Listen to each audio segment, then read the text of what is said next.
للہ رب العالمین والصلاة والسلام علی سید المرسلین اما بعد فاعوذ باللہ من الشیطان الرجیم بسم اللہ الرحمن الرحیم۔ میں تو اس کے لیے جہنم کے 7 دروازے بند کر دیے جاتے ہیں۔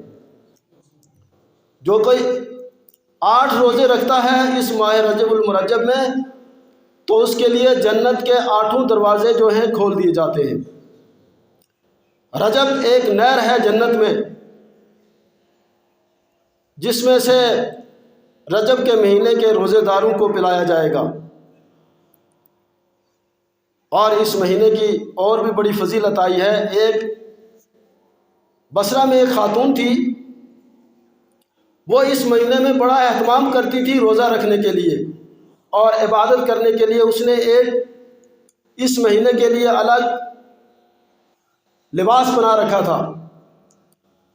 جب اس کی وفات کا وقت آیا تو اس نے اپنے بیٹے کو وصیت کی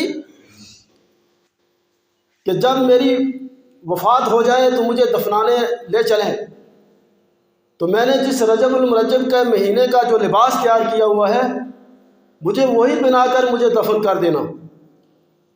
ایسا ہی ہوا کہ اس مائی کے بیٹے نے وصیت تو سنی تھی لیکن اس پر عمل نہ کیا اور نیا کفن منگوا کر اس کفن کو پہنایا اور کفن بنا کر ان کو دفنا دیا۔ وہ جو لباس تھا رجب کا مہینے کا تو وہ نہ پہنایا۔ جب دفنا کے لڑکا واپس آ جاتا ہے گھر میں تو گھر میں کیا دیکھتا ہے کہ وہ جو کفن اس نے اپنی مائی مرحومہ کو پہنایا تھا وہ کفن واپس اس کمرے میں لٹکا ہوا ہے، اور جو لباس جس کی وصیت کی تھی کہ اس رجب کے مہینے میں جو میں عبادت کرتی تھی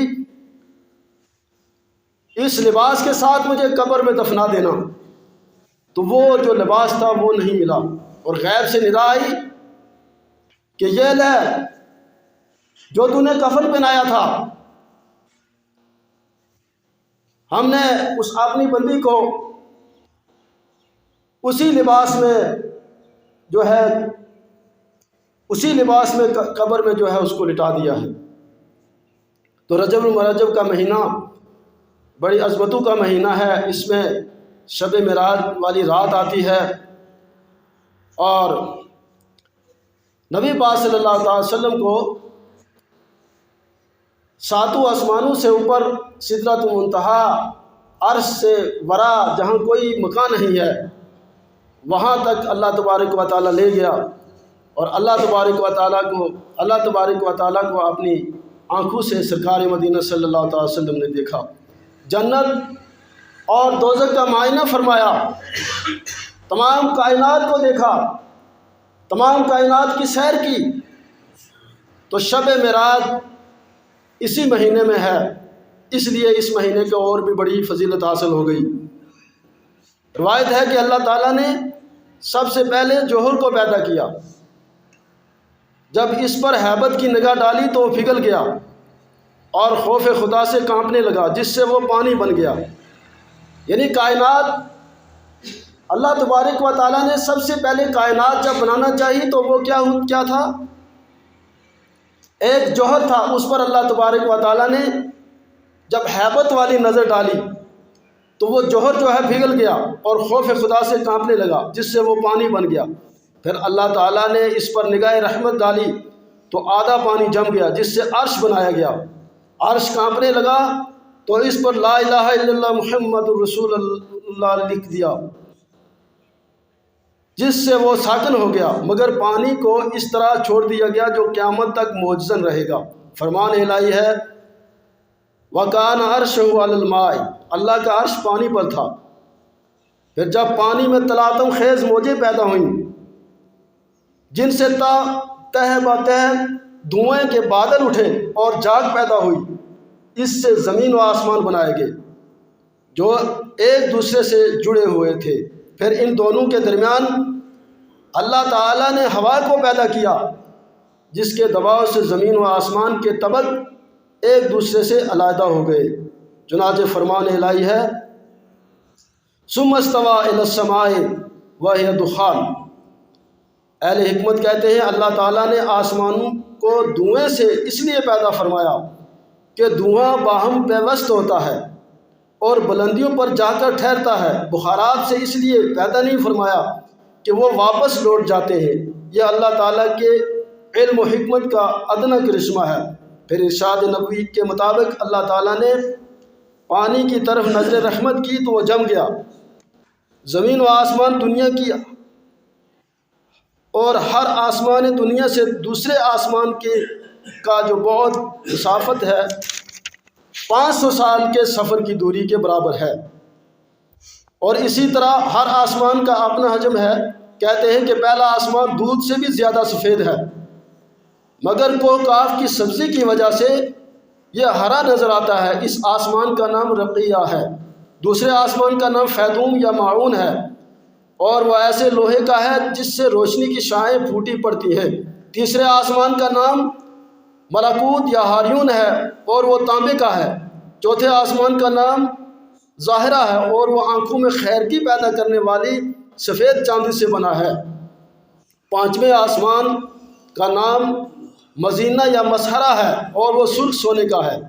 چھٹے آسمان کا نام خالصہ ہے، اور وہ چمکدار موتیوں سے بنایا گیا ہے۔ ساتویں آسمان کا نام لابیہ یا دامیہ ہے، وہ سرخ یاقوت کا ہے، اور اسی میں بیت المعمور ہے۔ یہ جو کعبہ ہے اس کے برابر ساتواں آسمان کے اوپر فرشتوں کا کعبہ یعنی بیت المعمور ہے۔ بیت المعمور کے 4 ستون ہیں، ایک سرخ یاقوت کا، دوسرا سبز زبرجد کا، تیسرا سفید چاندی کا، اور چوتھا سرخ سونے کا ہے۔ بیت المعمور کی عمارت سرخ عقیق کی ہے۔ ہر روز وہاں 70,000 فرشتے داخل ہوتے ہیں، اور ہر ایک مرتبہ داخل ہو جاتے ہیں، پھر قیامت تک انہیں دوبارہ داخلے کا موقع نہیں ملے گا۔ قول معتبر یہ ہے کہ زمین آسمان سے افضل ہے، کیونکہ یہ انبیاء کا مولد و مدفن ہے، اور زمین کے سب طبقات میں بہتر اوپر والا طبقہ ہے جس پر خلق خدا آباد اور نفع اندوز ہوتی ہے۔ اس میں 7 سیارے ہیں آسمانوں میں۔ حضرت ابن عباس رضی اللہ تعالیٰ سے مروی ہے کہ آسمانوں میں سب سے زیادہ افضل کرسی ہے، جس کی چھت عرش الہی سے ملی ہوئی ہے۔ 7 ستاروں کے علاوہ تمام فائدہ بخش ستارے اسی آسمان میں ہیں۔ 7 ستاروں کی تفصیل یہ ہے، یعنی پہلا ستارہ جو ہے زحل، جو ہفتہ کے دن کا ستارہ ہے، 7ویں آسمان میں ہے۔ مشتری جو جمعرات کا ستارہ ہے، 6ٹھے آسمان میں ہے۔ اور سیارہ مریخ جو منگل کا سیارہ ہے آسمان، یہ 5ویں آسمان میں ہے۔ اتوار یک شنبہ کا سیارہ شمس 4تھے آسمان میں ہے، یعنی جو سورج ہے یہ 4تھے آسمان میں ہے۔ جمعہ کا سیارہ زہرہ 3رے آسمان میں ہے، اور بدھوار کا جو سیارہ ہے عطارد وہ 2سرے آسمان میں ہے، اور سوموار 2 شنبہ کا سیارہ قمر 1 آسمان میں ہے۔ اللہ تعالیٰ کی قدرت کا عملہ نے آسمان و زمین کی صنعت میں بے انتہا عجائبات اور ودید کیے ہیں۔ حالانکہ سارے آسمان دھوئیں سے بنائے گئے ہیں، مگر کسی میں ایک دوسرے کی مشابہت نہیں پائی جاتی۔ آسمان سے پانی برسایا، اس سے مختلف سبزیاں پھل اگائے جن کے ذائقے رنگ